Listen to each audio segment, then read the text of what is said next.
Fellowship in love. Fellowship in love. Wait, I'm not doing the accent right. Fellowship in love. Fellowship in love. How do you whisper in a southern accent? I can't do it. Bless her heart. Fellowship and love. Fellowship in love. Fellowship in love. Hey, cornbread. Fellowship in love. There we go.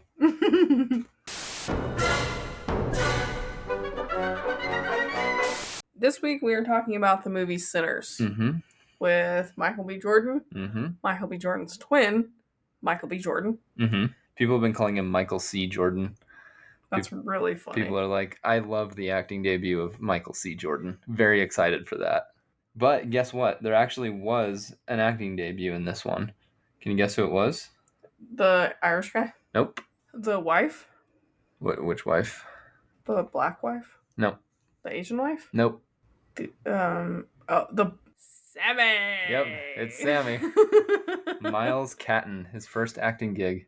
Okay. Did a good job, I think. Yeah. But this is maybe the most talked about movie so far of the year. Really? I can't think It's halfway through the year. Yeah, I can't think of one that has been more, for lack of a better word, divisive, I guess. But like this movie, if you take a look at the IMDb score, the Rotten Tomatoes score, the Letterboxd scores, like most people that are writing about this movie really like it. But there definitely is a vocal minority of people that kind of are viscerally upset that so many people like this movie. Well, when did Paddington come out? I'm looking at a list of movies that came out this year. Not even close. Oh, really? No. Companion? Nope. Companion was good. Minecraft is probably talked about way more, actually. Okay, sure. I guess within like the cinephile circle, this is the most talked about, and for good reason. I think it's very different, and it tries a lot of bold things, and it tries a lot of interesting things, and some of them really, really work, and some of them we don't think work as well, or at least I didn't think work as well. But overall, I think this is one that you should definitely watch. It's going to be one of those. Seems like every time Ryan Coogler does a movie, it's a very discussed movie. Black Panther. We haven't seen Fruitvale Station, but Creed. Yep. It's always discussed. It's always talked about. He's definitely a man of talent, a man of culture. And he's always got a sort of a bold vision for what he wants his movies to be. And he just goes for it, right? Yeah. I didn't love Black Panther. I saw it twice when it came out in theaters, and you saw it twice in theaters? I did. Oh. And I thought I liked it, and I felt like I wanted to like it, but I just, at the end of the day, was like, I don't think this is really as good as everyone says it is. I loved the first Creed, and still do. I still think the first Creed is really good. The second Creed was okay. Like, it's decent. It had its moments where it was really fun and really good. This one is another one where I'm like, I think I really like it, but I'm not sure if I love it. Sinners? Yeah. I think it was enjoyable. I don't know that I loved it. Yeah. There were certain aspects that I really, really enjoyed on the verge of love, but overall I would say I enjoyed this movie. Yeah. So really fast what this movie is about, I just looked up a synopsis, because it's kind of a hard thing. I was thinking about what to say for the synopsis. I would be very careful about how much you give away, because I think... I know. Okay. Brayden. Because, like, guys... That's why I had to look it up, because I didn't want to give anything away. Yeah, and also the footage that you choose for this, just make sure it doesn't give away what exactly this movie is. Does that make sense? Because I think that if you were to go into this movie blind and then have it... How blind, though? I mean, I feel like everybody has seen a commercial for this one. Yeah, that's the problem. If you watch a trailer, you're going to know what this movie is, but I think if you don't, this movie will really surprise you. Sort in the same way that, like, Companion would have surprised me had I not watched a trailer, you know? So I think you would really benefit from not spoiling anything about this movie for yourself. But, okay, with that in mind. Okay. So the synopsis that I looked up online says this. Trying to leave their troubled lives behind, twin brothers, Smoke and Stack, return to their Mississippi hometown to start again, only to discover that an even greater evil is waiting to welcome them back. Yeah. That's what it's about. And so when they come back to their hometown in Mississippi, they want to open a dance. A juke joint. Yeah. Which is kind of just like a dance club. Dance, gambling, eating, drinking, and blues music specifically. Yeah. Live blues performances. And this is in the Jim Crow era. So they're obviously very wary, rightfully so, of white people. So this is especially in Mississippi. So this is a black club, right? Yeah, I really don't want to give anything away, so I'm just going to talk about things that I liked that are not spoilery. This is definitely a slow burn kind of movie because at least the first half is set up where you're getting to know these characters. They're getting ready to open their club. They are buying the abandoned warehouse where they're going to open their club. They're paying a lot of people to provide food and services and all that kind of thing. They're getting bouncers, and you're getting to know Smoke and Stack and their families and just the adjacent characters that are going to be in this movie. That's like the first half of it, and it's slow, but I really enjoyed that part. What do you think about that part? Yeah, I would say the first half of the movie is like a drama, and then the second half is something else. What it is. Yeah. It's something else. Yeah. Would you call it a thriller? Yeah, I was thinking about this. Yeah. So, yeah, I would say it's thriller and something else. Yeah. So Michael B. Jordan, really good, and Michael C. Jordan. But like, for the sake of my comment that I'm about to make, Michael B. Jordan, how on earth he pulled this off where he played twins and it's him twice, right? But I somehow know exactly which one is which at any given moment in this movie. I knew exactly when Smoke was talking and when Stack was talking, and it helped that they wear, like, Smoke wears blue and Stack wears red, but even if they hadn't been, and at a certain point they're not, you still know who's who the whole time. And they feel very distinct, but also like they are twins. Very similar but different at the same time, like all twins are, Mm-hmm. Another thing really quick that we should add is one thing that was really important to Ryan Coogler in this movie was having it be a tribute to blues music. And so there are a lot of musical numbers in this movie, and there's a lot of soundtrack that's very, very vibey. So there's a lot of blues going on with this movie. So that's something to keep in mind. If you enjoy like weaving music into the story in more than just like a background way, then you're gonna like that aspect of this movie a lot. Can we talk about the Irish music or no? Yeah, you can mention it. Most of my notes are spoilers, so we'll have to talk about them later. So really the only note that I can talk about is I wrote down, do I love Irish folk now? Yeah. Question mark? Yeah. Because ever since we watched this, Braden has just been listening to the Irish folk music from this movie, and it's so good. It's really good. Like, if I didn't know that it was from the movie, I'd have no idea. It's like, it's the best I always like an Irish folk song. I like it in Bruges. They play on Raglan Road, and I really liked that. And then in the original Sherlock Holmes movie, not the original, there's probably one before Guy Ritchie did it, but the first Guy Ritchie Sherlock Holmes movie, they play Rocky Road to Dublin, and like, I liked it both times, and cool, I like this. It's on another level in Sinners. It just hits different.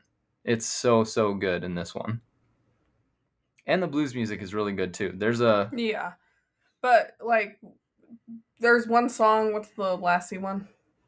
So the song originally is called Wild Mountain Time. Okay. But in this movie it's called Will Ye Go Lassie Go. And we've listened to the song from the movie, and then Braden's played a few different other covers, right? Mm-hmm. And the music and the singers and just their voices are really good from the movie. Yeah. And a lot of credit has to go to the composer. And he's done a decent amount. His name's like Ludwig something. Hang on, I'm gonna look this up. His name's Ludwig Göransson, and he is okay. So he worked on, he did Black Panther and he did Oppenheimer as well, both very, very good. And now he's done this, and this is his best work that I've seen. I think I like it better than Black Panther and Oppenheimer composition wise. So that's a huge highlight. Michael B. Jordan's performance is great. The villain's performance in this movie, really good. Mm-hmm. You just like him. Yeah. You don't want him to be the villain. Yeah. He's so good. He is so good. What else? They do tension phenomenally well in this movie, I think. And again, those really the highlights of the movie for me were the musical bits. Mm-hmm. Whether it was blues or the Irish folk or whatever, it's really freaking good when those musical numbers go down. What else did you like? I just feel like overall this is a very well-rounded movie. Yeah. The music is really good. The acting is really good. The story is really good. The writing is really good. Mm-hmm. The conflict is good. Right. This is why it's weird for me to say that I'm not sure that I love it, because there's so many elements that I think work really well together. Really well. I'm just not sure. I need to watch it a few more times maybe. But like, it's one of those things where I've watched it now and I don't know why I'm not sure if I love this or not. Because there's a lot that's working in its favor, and really most of the movie is very just fun to watch and interesting and tense and good. So I've watched this twice now. I watched it once as like a screen to see if Micah could watch it. And I was like, Micah, I think you need to watch this so that we can talk about it. And I made her watch it, and I watched it a second time. And the first time I watched it, I thought, I don't really like the way it ends. I think it ends kind of quickly, and also it ends like 3 times. It does that Lord of the Rings 3 sort of thing. I didn't think that. Where there's 3 endings. We'll get to that in spoilers. And there, like the climax of the movie, I thought I didn't like that much. And then watching it a second time, I was like, well, I don't know. I don't know if I dislike any of this really. It's so I don't know.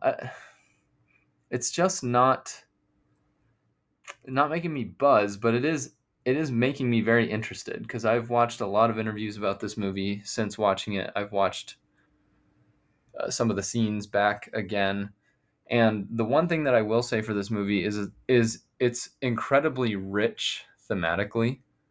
There's a lot of subtext, and there's a lot of parallels that you can draw with the real world and historical events, and how, Black people have been treated, how Black musicians have been treated in this country and exploited in many ways. So, there's a lot to dig into here, but it's also entertaining. And that's one thing that I watched a Ryan Coogler interview where he said, I want my movies to be fun for the person that comes for fun, but I want them to be, deep enough that the person who comes to get something more out of them can get something more out of them. And I definitely think Sinners is his best example of that I've seen from him. Considering Creed 1, Creed 2, Black Panther, and Sinners. Sinners is by far the movie that is rich in that way, the most rich in that way of those movies. If your last name was Coogler, would you want to be known as the Coogler? No, that sounds like a sex pest. Don't you think? No hate to Ryan Coogler. I think it's fine as a last name. I just don't want to be known as the Coogler. No. The Coogler! Or it sounds like you're a cougar. Yeah, that's fair. Yeah. I don't think I'd... Okay, what about Coogie? Yeah, I'd be more okay with that, I guess. Coogie! He's a fascinating guy to listen to. He's just seems so... He's from Oakland. Did you know that? I didn't know that. Yeah. Why Black Panther starts in Oakland? I think so. I think, yeah, he did that intentionally. He's just like he's very knowledgeable, but he's not super eloquent. and he has a stutter as well, which like makes him very endearing. When I hear him talk, I'm like, I really like this guy. But like when he when he speaks, he's not a super eloquent speaker like, I don't know, some of these English directors, for example. When you listen to them talk, you're like, yeah, you've been to Oxford, I can tell. When Ryan Coogler talks, it sounds like you're just talking to one of your friends. That's cool. Yeah, but like you can tell he's very knowledgeable and he knows exactly what he's doing and he's intentional with everything that he does.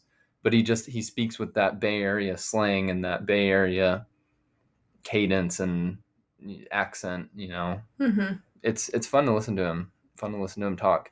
But another thing that I watched about this movie is he played around a lot with aspect ratios. And there was like an insane number of aspect ratio options that you could go watch this movie in theaters. I was like, is that why it kept changing? So it does change in certain cuts of the movie. He's like, sometimes you'll see the aspect ratio switch, and it switches depending on what we want to place emphasis on for that scene. So when action kicks off, it expands and it gets wider, so you can see the whole thing unfold, and it feels like things are kicking off or whatever. They're expanding, and it gives that feeling when the aspect ratio grows. You're like, oh, we're getting into this is business time. See all of it unfold. So I thought that was cool. They filmed it on 37 millimeter, I think. So they did real film for this as well. Oh, that's cool. Yeah, it's just, this is definitely an interesting one. And I don't really understand why people hate it. Because some people hate it. People are saying it's ass. People are saying it's garbage. People are saying, what? This sucks. And like, I don't want to jump to conclusions, but I feel like they're resentful of the attention that it's getting and how much people are connecting with it and how much people love it. Why? I don't know. I don't get it. But I will say it's very suspicious because it seems like every time a movie does well and it's a predominantly minority cast or it's about some political controversial topic, it seems like these kind of haters always come out of the woodwork and they say that it sucks. You know what I mean? Yeah, interesting. So it might not be that. It might be that, but I really don't get why anyone would hate this movie because it's, besides for the reason that I don't like it, which you'll get into. Yeah. Well, you said you do liked it. You said it was for the reasons that I didn't like. Love it. Yeah. Okay. Yeah. Really fast. Parents' Guide. There is language. Yep. There is violence. Yep. And gore and adult situations. Yeah, but they don't show anything. They show enough to make it pretty suggestive. Sure, but I just mean like there's no nudity. Yeah, that's true. You don't see anything private, any private parts. So, but like they show enough of the act. Know what's going on. Yeah. But yeah. I feel like we haven't really said very much of the plot, but that's because we don't want to spoil it. Yeah, let's do. So we're gonna do spoilers first, just so we can. I know, crazy. We're mixing it the fuck up, huh? Ooh, you're being so crazy, Brandon. I know, this is bad. The reason that we're gonna flip it around this time and do spoilers first is I feel like the rating will make more sense when we're able to talk about what we liked in detail and what we didn't like in detail. So, it's your lucky day. Or not, I don't know. Whatever, you decide. Surprise, bitch! But anyways, so spoilers, this is a vampire movie. Yeah, this is a horror movie. But not really. At the end, it's a horror movie. I wouldn't even say it's a horror movie. Like, it's not very scary. It's just... Okay, I guess that's true. I guess you're right. This is a thriller. Yeah, it's gory. It's not very scary. A gory thriller, I would say. Right. Okay, so really fast, we had a friend that wanted to go and watch this with us in theaters, and I watched the trailer, and I had to turn the trailer off because I thought it was too scary. Yeah, the trailer makes this look scary. Yeah. It's not. It's just gory. Yeah. It's I wouldn't say that this is a scary movie necessarily. No. It's gory and it's dramatic and it's a thriller. Yeah, I would. Everybody, this is my definition. I'll give it to it. This is a thriller. I would compare it to The Menu in terms of how scary it is. It's not. Fair. It's really not. Like, you see everything coming. There's nothing startling. There's nothing. I don't know. There might be a few jump scares, but really, they're not even that big of jump scares, I would say. Right. Like, you have to expect it.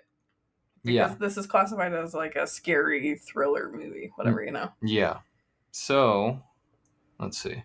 Oh, geez. I have a lot of notes. Shit. Oh, what? These are all my notes right here. These. That's it? That's it. Okay. So you need to go fast. So, Jack O'Connell plays the main villain, and he is a vampire. And in the middle of the movie, right as sun is starting to go down, he converts these 2 KKK members to vampires. That couple? Yeah. You didn't know they were KKK? He sees the hood in the... Oh, I guess I missed that part. And it's so this is what I think is great about this movie. There's a lot of little details that are just very on point for what this movie is going for. So Jack O'Connell, you find out, he's like 1,500 years old, most likely, ish, because he was converted, or he was at least alive when Christianity was first brought to Ireland, because he, makes an allusion to it later on in the movie. So we can infer that he's a pretty old guy, and he's a survivor. Obviously, he's a cockroach. He's been surviving for 1,500 years, and he's made his way somehow to the south. He's being chased at the beginning. Pack of Native Americans knocks on the door of this couple, and he's like, "They're chasing me. They're chasing me. I need help. I just need help." And then he sees the KKK hoods stashed in the corner of their cabin, and then he starts using slurs to describe the Native Americans. And then once he converts them and they're trying to get into the juke joint, they're all about fellowship and love. And like, at one point, Smoke or Stack asks if they're Klan, and he's like, "Sir, we believe in equality and music." So he there's plenty of moments where he's adapting. He's doing what he needs to get what he wants.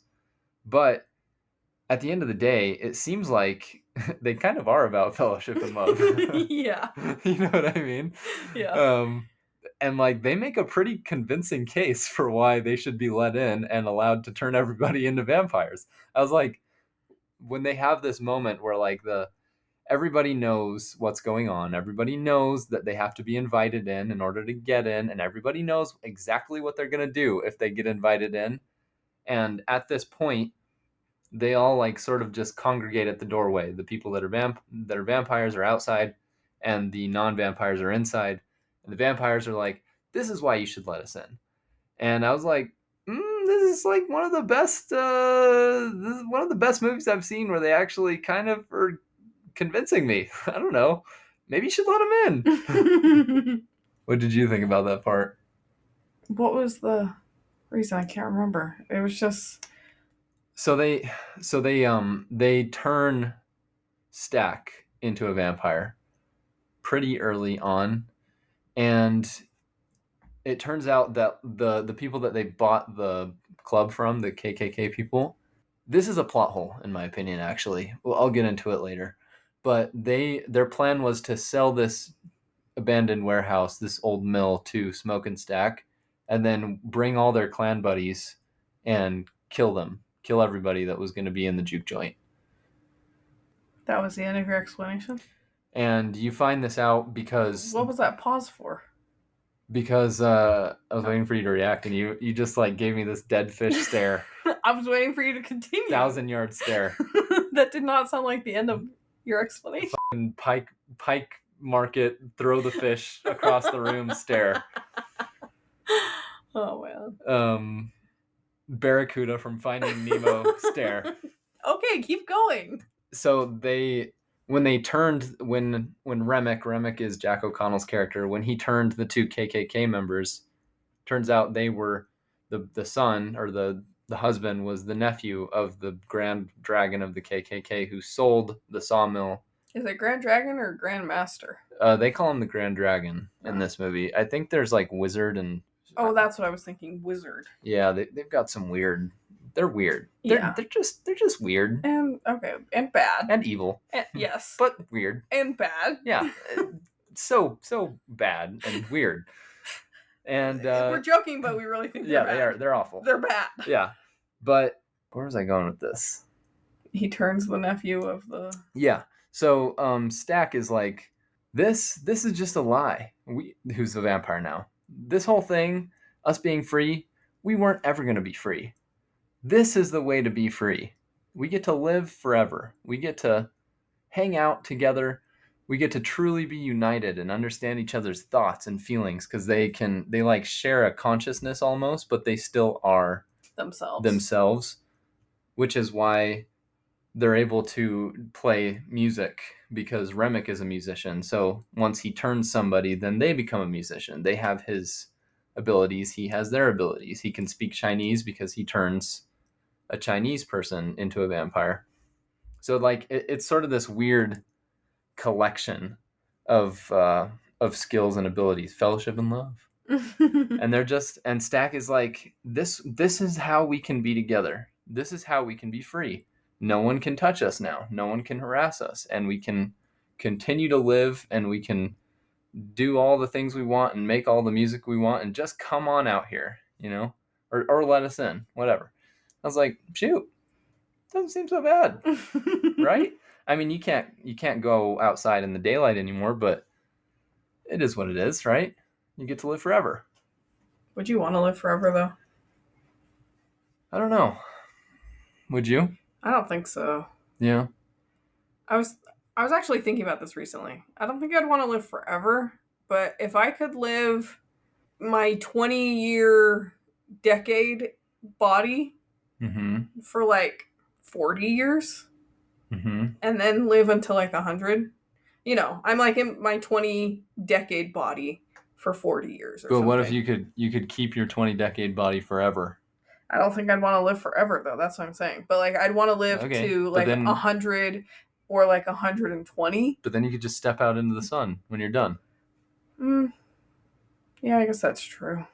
Or stab yourself through the heart with a wooden stake. It's got to end violently. What I'm saying? Like, I would just want to live extra long, but I don't want to have the last quarter of my life just be, or like the last half of my. Yeah. Like I'd want to have a young body for a while. Yeah. And this is what that is. No pain. That's true. Strong. Just fellowship and love and music and all that great stuff. Yeah. I thought it was like pretty, like, damn, I don't know. They're not sounding too bad. And they also don't sound. The other thing that was different is other vampire movies, I feel like the vampire is just kind of bloodthirsty and evil. But these vampires earnestly want to convert other people so that they can join the family. They're like, we want you with us. We want you to be with us. I want you to come with me, Smoke. We've been together forever. So just let me bite you really fast, and then... It's like they're an MLM. Yeah. We want you to join our family. Yeah. And all we have to do, you just have to sacrifice one little thing. Just let me bite you. You just have to die. And then you'll come back. And you'll never be able to see the sun again, but you'll live forever. Yeah. Just this one negative thing. You just never can see the sun again. But you'll live forever, and you'll be a part of the family. I did think it was funny when the vampires wake up after being killed. Like Stack, for example. They're like, Stack, what's going on? You lost a lot of blood. And he's like, oh, yeah. And then he like looks back at his bite. I'm feeling a lot better now. They all just have that funny reaction. They're like, I feel great now. Yeah. I wrote this in all caps. Why could Remick fly? Yeah, that was weird, right? They never explained that. No one else could fly except for him. Yeah, I don't know. Strange.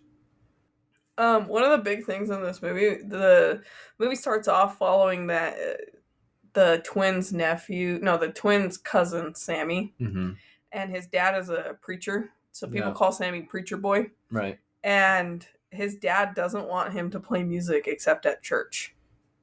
Yeah. And Sammy comes and gets his guitar because he's going to play at the club that the twins are opening, and at the end of the movie, Sammy has survived the night without dying, and he's just holding on to the neck of his guitar because the rest of it broke off. And he comes back to church, and his dad is like, "Let go of all your sins, Sammy. Join us." And at the beginning of the movie, because that's what we see at the beginning, he shows up at the church, and he's all bloody and all that. Having no context, I'm like, damn, that's crazy. I was so proud of Sammy for leaving. Because his dad wanted him to give up music. Well, there's definitely a parallel there now that you're saying it between, vampires, join us.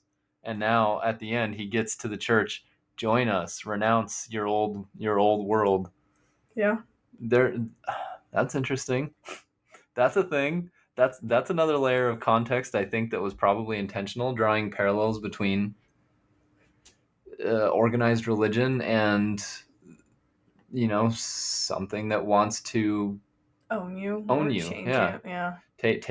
Take your but there are so many parallels you can draw between events and groups in this movie and real world groups and real world events that like Ryan Coogler is throwing them out there. He's like, hey, maybe, what if, but also I'm not saying for sure. Like another interview I saw, this lady gravitated very strongly to this idea that these vampires were like a Marxist cult of vampires. They share everything, and they're all about fellowship and love, and fellowship blah blah and blah love. blah blah. And Ryan Coogler's response was, "Well, I mean, you sharp. You're really sharp." And he's like, "You know where I'm from, right?" And she's like, "No." He's like, "I'm from Oakland." And the reason he says that is that's where the Black Panther Party started, and that's a famously Marxist group. So like that's for sure an influence in this movie.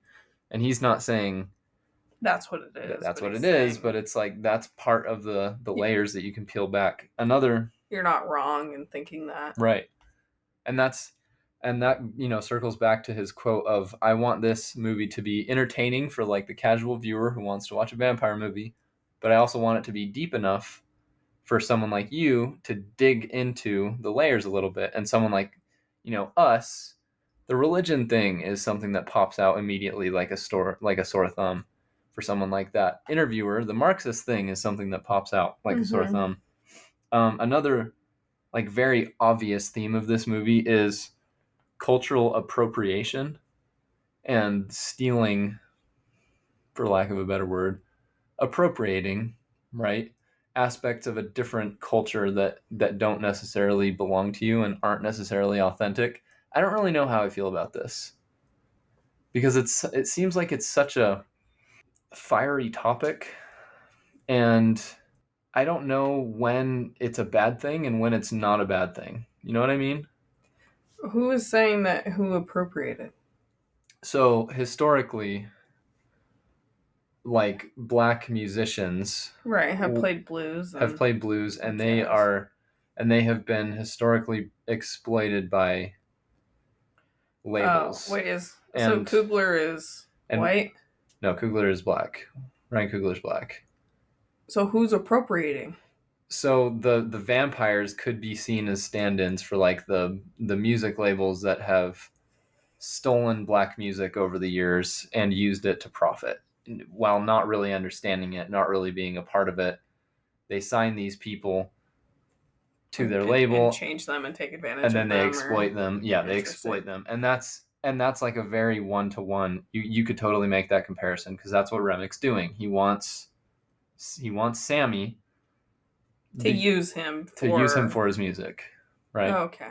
That's another thing that we should mention is at the beginning of this movie, they say that some people have the gift of making music that's so true that it blends the past and the present and the future together, and spirits can show up. So Remick wants Sammy because he has this ability to play music so true, so pure, that he can see his kin again. Yeah. From 1500 years ago when the Celtic lands were taken over. Okay. I guess that makes... I forgot about Sammy being able to do that. So I was just thinking about the music. Yeah. And I'm like, that doesn't make any sense because Remek has his own music that he plays, but he wants Sammy. He wants Sammy's gift. Okay. And that's the why of why there's so much music in this movie, because that's his music is so true, right. So pure. Okay. That's the technical why, but it's like it's a reason to bring up this question of appropriation. And then like when is the appropriation evil? I don't know. I don't even know if that's a question he's asking. That's a question I ask myself. Like when is appropriation bad? Because I don't think it's a bad thing to be influenced by other cultures. Well, and I think that's what art is a lot of times. Right. Yeah. People being influenced and putting their own twist on things. Right. But yeah, there definitely is a bad side to that. And I don't know when it becomes that. It's such a hard question for me because, like, is it wrong for a black person to sing opera? That sounds ridiculous. Yeah. But opera's Italian. Is it wrong for a black person to compose a symphony? That sounds ridiculous. But symphonic music, classical music is Italian. So like, but there are some people who would say that it's wrong for a white person to play blues because blues is a black art form. But like, is it really? I don't know. Like, I think that if the person is earnestly inspired by it and they want to do justice to it and they're not just trying to exploit it for profit, I don't really personally see the problem with it. What do you think? Yeah, I guess I'm trying to think of like other things that if someone from another ethnicity did, then it would be like braids. It can be offensive for white people to have braids. Really? Yeah. Like cornrows, you mean? Yeah. Okay. And is there like a symbolic significance to them or a religious significance to them or anything like that? I think I don't know enough about it, to answer that, but I know that Black people, African Americans, have gotten upset and say cultural appropriation for cornrows. Is it just a matter of if your race has been historically oppressed? It could be. Is that like the difference maker? Because that, I don't know, like that makes a little bit of sense, but yeah, not a ton of sense to me. Because like, I'll give you another example. Remember we went to London 3 years ago maybe. And at the end of the trip, I was really craving some good Neapolitan pizza. And we were in Europe, right? And I figured it's going to be really easy to get great Neapolitan pizza here in London. London's a great food city, and we're in Europe. There's got to be Italian immigrants that have. So I looked up Italian pizza places, Neapolitan pizza places, found one. We went there. We get there. The guy has an accent. I'm getting really excited. We try the pizza. It's really good. He makes it with sourdough. We find out, though, this guy is not Italian. He's Egyptian. Is that cultural appropriation? And I don't think so. Yeah. And, Italians have not been majorly historically oppressed, but like, what if it was a Egyptian making bagels, for example? But I don't think that would be cultural appropriation either. Right. But like Jewish people are very historically oppressed. So like, where are the lines? And is it... And maybe this is something that we need to look into because we're talking about stuff that we don't know. Yeah. And we're just opening the door. Yeah, we're dumb. We're dumb. We have no fucking idea. Right. Like, if you have a strong idea, let us know in the comments. For sure. I think it's an interesting discussion. It is. Yeah. And I don't know. And I'm not mad about it, by the way. Like, I'm not mad that this is a theme of the movie because I know that this is a very important topic to people. And I guess and clearly to Ryan Coogler. Yeah, and if you think you have the answer, let us know because we are open to it. Right. Having said that, I want to dovetail. What is it? 180. No, like tie it in. Oh. I want to dragon's tail. That's not a thing. I want to dragon tails into my next point. Dragon tails. Fork off? What is? Yeah, I don't know. But like the music choices that are made for Jack O'Connell's vampire music numbers are very, very cool when you keep this idea of cultural appropriation in mind. And I'm going to tell you why right now. So Wild Mountain Thyme, it's an Irish song, right? No, not originally. It's a Scottish song originally. That was appropriated and re-recorded and redone and reimagined by Irish people later. But not for this movie. Originally. No. In real life. Okay. Yeah. Okay. So Jack O'Connell, who is trying to appropriate the... You mean Remick? Yeah. Remick, who's trying to appropriate the blues music of Sammy, is choosing this Irish song, in quotes, that is not really originally an Irish song. I thought that was really cool when I found out about that. And then Rocky Road to Dublin is an Irish song, but it's about an Irish boy who is leaving his home. He's leaving Dublin to go to Liverpool to try and make his fortune, but he's thinking about Dublin the entire time. And Remick is originally from the Celtic area, right? We don't know exactly where. We assume Ireland, though. And he is yearning for Ireland, yearning for his kin in this foreign place, and he's forcing everybody around him, including all the black people that he's turned into vampires, to sing this song about going back to Dublin. Super cool. Yeah. Tell them about the Irish folk dancing. Or Irish... what's it called? Just Irish dancing, I guess. Okay. Step dancing.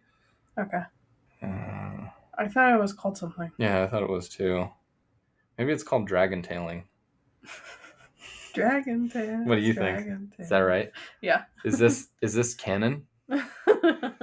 But it turns out that Jack O'Connell used to do Irish dancing competitively. And when he read that he was going to be singing Rocky Road to Dublin and does a jig. Oh, jig. That's it. He's like, and does traditional Irish jig. He's like, I have that in the locker. I can do that. And it turns out... Is that a saying? Yeah, I've got that in the locker. No, I thought it was I have that in the bag. In England, in the UK, they say, I've got that in the locker. That's in the locker. Oh. Yeah. Okay. It's used pretty... At least I've heard it used in soccer most often. He's got that in the locker. Talking about if a player can take a free kick, for example. Oh, okay. He's got that in the locker. But he used to do competitive dancing for this. Yeah, and then he does his jig. Yeah. Which of these music numbers is your favorite? Probably the Lassie one, right? Oh, that one. Okay. Yeah. But the Road to Dublin one is also really good. I like it when they count. Helps me remember my number.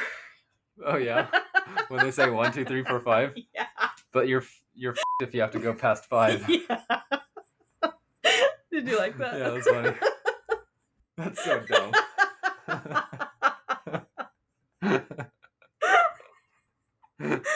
Oh man, I couldn't even finish it. Some people some people have the gift of telling jokes so true. They can't even get through them. That they can't even get through them, and they make everybody else in the room roll their eyes. That's me. But they can't stop laughing at their own joke. There was also the blues number that Sammy plays at the beginning. Is in the car or in the club? In the club. In the club. The club. In the club, it brings all the spirits, past and present, and they all fam. Remember when I first showed you that video and you didn't even understand? Yeah, I didn't. I feel like that's most TikTok trends. I'll show Braden a video on TikTok and he's like, this is the dumbest thing I've ever seen, and he doesn't get it. A couple months later, it'll hit Instagram and then he'll think it's funny. Well, okay. That kind of stuff is only funny once it becomes a thing, and you've heard it like 25 times, and you're like, oh, now it's a thing. Now it's funny when people say, I don't know why that works. That's annoying when you think about it. It's only funny because you've heard it 1,000 times, and it's everywhere. Oh man, I kind of hate that. Anyways, so we're talking about the barn musical number. Oh, because we have to. Like that's what everybody talks about when they talk about this movie. But it's and that one shot. One shot of the vampires? No, the fire. Yeah. So he's doing his thing, and it's a one take. Ryan Coogler is really good at the one takes. He did it in Creed as well. Maybe he's done it in Black Panther. I just don't remember. Oh yeah, he did. He did do it in Black Panther too. But it's a one take, and it's panning around the room, and you're seeing all these like traditional African tribal dancers and hip hop and DJs, and Jimi Hendrix shows up, and the one that I thought was kind of dumb that gets looped into this montage is there's a couple of people twerking, and the music is like, hey, hey, hey, hey. And I was like, all right, well, you're playing blues, and that sounds really good, and then the African tribal music, that's really good, and Jimi Hendrix, that's really good. Not to be a snob, but I mean, there are levels, right? Yeah. And music has absolutely 100% degraded over time. Yeah. In terms of just like the complexity of it, I guess. That one I was like, I could have done without the twerking. Thank you very much. But the idea is awesome. It's just bringing all these spirits together, past, present, and future. And one of the things that they say at the beginning of this movie is, however, the music is so true that it also attracts evil. And then it pans outside, and like there's this visual of the barn burning down as Sammy's playing this song, and it pans outside, and you see Jack and the beanstalk, right? Nice. You see Remick and his two new friends watching this go on, and the fire is like glowing in their face, and then it pans around, and you just see their silhouettes, and they just start walking towards the barn. It's very eerie and kind of pick poor Robin clean. Oh yeah, that's such a good choice too. Do you want to talk about that? When does he sing that the first time? That's when they're trying to get in for the very first time. Oh yeah, they sing this song, and I can't remember how it goes, but what it is besides that, where they're like, pick poor Robin clean is the lyric. I picked poor Robin clean. Yeah. I picked his head, I picked his feet. And then later I picked his body, but he wasn't fit to eat. And they're vampires. Yeah, and you find out that they're vampires. Well, you know they're vampires before. Oh, okay. Yeah. But like when they sing it later on, like in a group or whatever, you're like, ooh. It's scary, yeah. That's kind of creepy. Yeah, yeah. I will say, this is why I think it ends thrice. This movie ends thrice. Well, because it ends, Sammy makes it to the church and he gets in the car and he drives away. No, the 3 endings are... Well, that's one of them. Sure, yeah. That's one of them. Another ending is all the vampires burn up in this big set piece. Oh, yeah. Another ending... that happens before Sammy leaves the church. And then the last one is it cuts... The credits roll. No. So credits start rolling. Forgive me, there's 4 endings because we skipped one. Okay, Sammy's old. This is slimming off. Yeah. You didn't make fun of my stutter. I had to make fun of it. Well, yeah, that's lame. Brayden! I'm just kidding. Yeah, cut that. Chat, is this real? Oh my gosh. Slimming off. That is the last ending, but the second to last ending is Michael C. Jordan or Michael B. Jordan, whichever you prefer. Smoke. Smoke kills the KKK people and then gets shot. That happens. And then enters the afterlife. That's another ending. Oh, I liked that one. Wait, in what order did those happen? What do you mean? The KKK and then church. Fire burning the vampires happens first. Oh, yeah. KKK and Sammy sort of happens at the same time. So you could argue, I guess, that that's like sort of one ending. But then... The credits start to roll. Right. And then they stop after, 20 seconds? Yeah. And then it fast forward to the 1990s where Sammy... is old. Is a successful rock and roll guy. Yeah. And Stax shows up and is like... He survived. I could turn you. And Sammy's like, I think I've seen enough of this world. And then Stack asks him to play the real stuff, not the electric guitar stuff. Play the real stuff one more time, because recordings from back then sound like a pile of dog shit. Just wants to hear him play one more time. And he's with his girlfriend, and they hear him play, and they give him a big gold stack of money, and then they leave. Well, that's so funny. Stack has a ring that goes across his 4 fingers. Yeah, it's like brass knuckles. Yeah, and it just says Stack. Fat gold letters. Right. Their freaking 90s outfits were very 90s. So good. Yeah. Loved it. Yeah.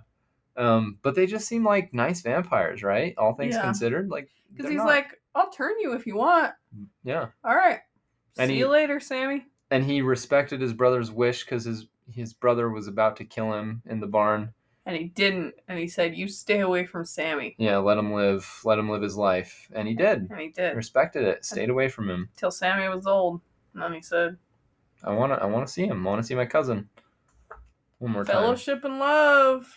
Like, that's what I'm saying. These vampires, there's not a whole lot wrong with them, in my book. I mean... They sing good music. Yeah, come on. Why would you not want to join? I'd join. I'd fold. For sure. You'd let them in? That I really liked those standoffs where they were trying to get let into the... Oh my gosh, the jump scare where Cornbread is standing outside waiting for his money and he's holding his hand out, and Smoke puts his hand out to give it to him, but he crosses the threshold. Yeah, he does the Brooklyn Nine-Nine cannibal move. Yeah, and Cornbread yanks his arm out and tries to bite him. Yeah. I knew it was coming, and I was like, whew, that got me. You know what I'm talking about, right? Yeah, okay. Yeah. Put her there, Jake. It's like that, but scarier. Yeah, but actually scary. But it's so good too, because it's, and I like how smart. What was the black wife's name? Mary? No, not Mary. Mary was Haley Steinfeld, I think. Ellie? Does that sound right? Why is this app keep closing? Because Apple is just, kind of stupid. And Annie figures out real quick that something's wrong. Yeah. Because Cornbread goes... He's supposed to be watching the door, and he goes to the bathroom, and he gets bitten, he turns into a vampire, and he comes back, and the person he had holding the door for him, Cornbread asks to be let in. Yeah, he's like, all right, let me in. And he starts, like, walking forward. And then Annie? Yeah. Annie's like, hang on. Why do you need him to do that? You're big and strong enough to push past all of us. Why do you need to be let in? Like, I liked how smart she was. She's like, wait a second. And she's kind of like a voodoo believer. Yeah. So a voodoo juju mama. Yeah. So like stuff like this, she's going to be, she's hyper aware of. And the moral is, be a crystal believer, be a, beads of foresight, and look into the knuckle bones and tell the future, and buy some tarot cards, and Did you say tarot? Tarot. Buy some tarot cards. Did you say tarot though? I said parrot cards, Did you say tarot though? No, I said... It sounded like you said tarot. I'm pretty sure I said tarot the whole time. And also read your horoscope every day and pay attention to your zodiac sign. Okay, you're being a hater, but she was right. I know. I'm saying that's the moral of this story. You're being a hater though. I totally am. But she was right. Yeah, in this movie, she was right. In this fictional movie about vampires that definitely exist in the real world. But yeah, she was right. And I also kind of liked how her hoodoo bag, whatever that was. Yeah, I can't remember what it was. Her Juju Mama bag that she gives to Smoke saves him, but the Lord's Prayer does not save Sammy. They're sort of like they're sort of questioning, okay, what's holy and what is profane, Because at the end of the day, it's all religion. It all came from somewhere. It's all sacred to someone. So what makes the Christian religion untouchable when it comes to stuff like this, and correct and another one false? Yeah. I thought that was pretty cool too. And that ties, like, I love the fact that it was an Irish vampire as well, because that's exactly what happened to them. They had their own pagan religion, and then Christianity came to the Emerald Isle and sort of just demolished a lot of the remnants of the old ways, right? The old Viking sort of inspired ways. And now there's a lot we don't really know about the old Celtic religion. This is me being a dumbass because I'm not a historian. Maybe there's more that we know that I don't know. But like, it's so cool that Remick is Irish, because what is happening to the black people in this country is what happened to his people 1,500 years ago. In a lot of ways. So they share a kinship in that sense. But now he has become the appropriator, the taker over, you like that? The master and commander. Fellowship and love. Fellowship and love. So that was a lot. That was unorganized, but it is what it is. Maybe you listened. Maybe you didn't. Maybe you liked it. Maybe you didn't. Maybe you've got something to say about cultural appropriation. Leave it in the comments, right? Mm-hmm. We'll read it. Will we respond? Maybe. We probably will. Probably. Yeah, we probably will, honestly. Yeah. Well, okay, let's rate it. Has this discussion colored your opinion at all? Changed it? So I think after I watched it the first time. You mean the only time? But I think it's been, what, like a week? Yeah. Since we watched it? I was going to give it like a 6. Oh, well, that's pretty low. 6.5. Yeah. I enjoyed it, but too gory for me. I think since we've listened to the music more and as we've talked about it, I really did enjoy this movie. Yeah. It's not my favorite. I don't know if I'll watch it again. Yeah. If somebody else wants to watch it, I would not be opposed to it. Like if someone came over and we were at someone's house, It's one of those where you're gonna pull more details and And again, the music was really good. Oh yeah. That was what I enjoyed the most. And like Braden said, I didn't notice that I liked it until Braden kept harping on it. Those vampires were great. Yeah. Fellowship really and love. Really good. Yeah. Really good villains. Yes. Yeah. I think I'm gonna rate this a 7.75. Okay. It's a pretty good bump. So you liked it more than hang on. A 7.75. Can I at least get my money? Yeah. A 7.75 cornbreads out of 10. Okay. You liked cornbread, huh? Yeah. Yeah, it was pretty good. Yeah, it was good. So I liked it more than what? So you liked it more than Eastern Promises? Yeah. A lot more? Yeah. This is one where the more I think about it, the more I think I love it. But then maybe I do. I don't know. I'll watch it a third time. I'll let you know. This could end up on my favorites list. Potentially. I think this and After Sun are definitely the two most interesting movies I've watched this year in 2025. So I think I would, at this moment in time, let's just say that a 9 is my threshold for I love it. I would give this an 8.5 right now. I think I really like it, but I don't know why I don't love it yet. Maybe I will, but I don't love it yet. So I'm going to give it an 8.5 Sammys out of 10. I love that. So good. Both times. Yeah. Sammy. And it's like the way his mouth is with his vampire teeth and he's a vibe. Remick is a vibe. Remick rocks. Oh. Would you watch a Remick prequel movie? Yeah. Honestly? Yeah. That sounds really good. Right. I would too. Are we manifesting this? It's not. We're not the first. People have been talking about this on Reddit ad nauseum. I haven't read anything about this movie. That's what I'm telling you. This movie is talked about. Very talked about. Okay. What does that have to do with what I just said?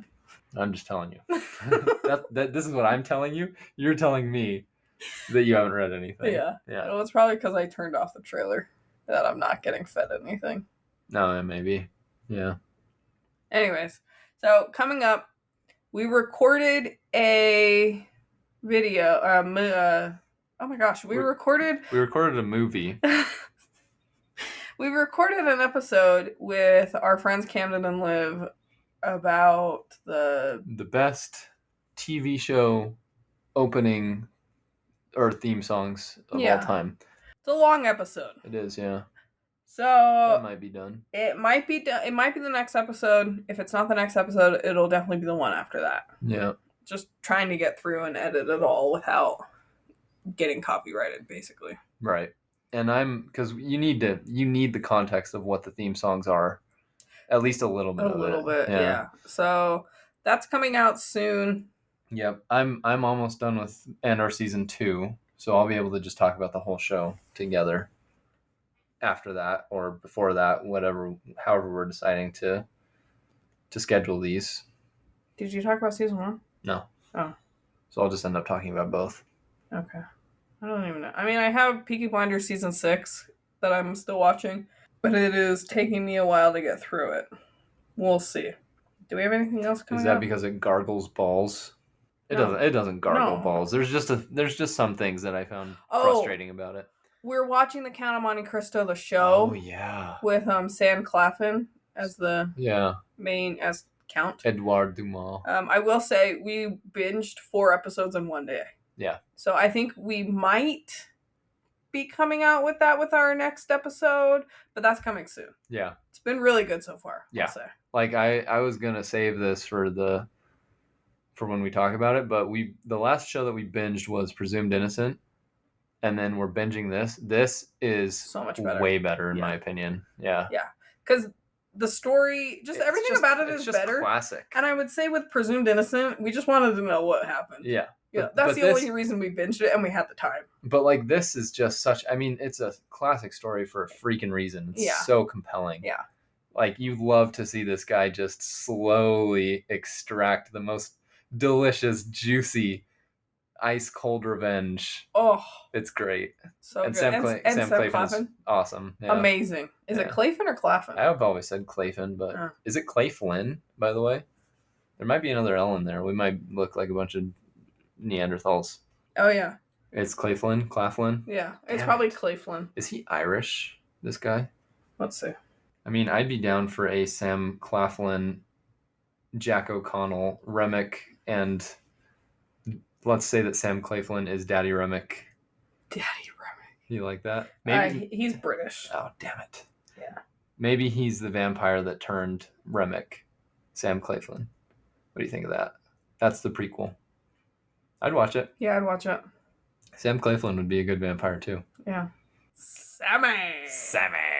Oh, I loved how his Irish accent came back when he was singing, and also when he said the Lord's Prayer. But other than that, he's a survivor, so he's assimilated. He's gotten rid of his accent. That's the last note on Sinners from me, probably. All right. Have a great week. Bye.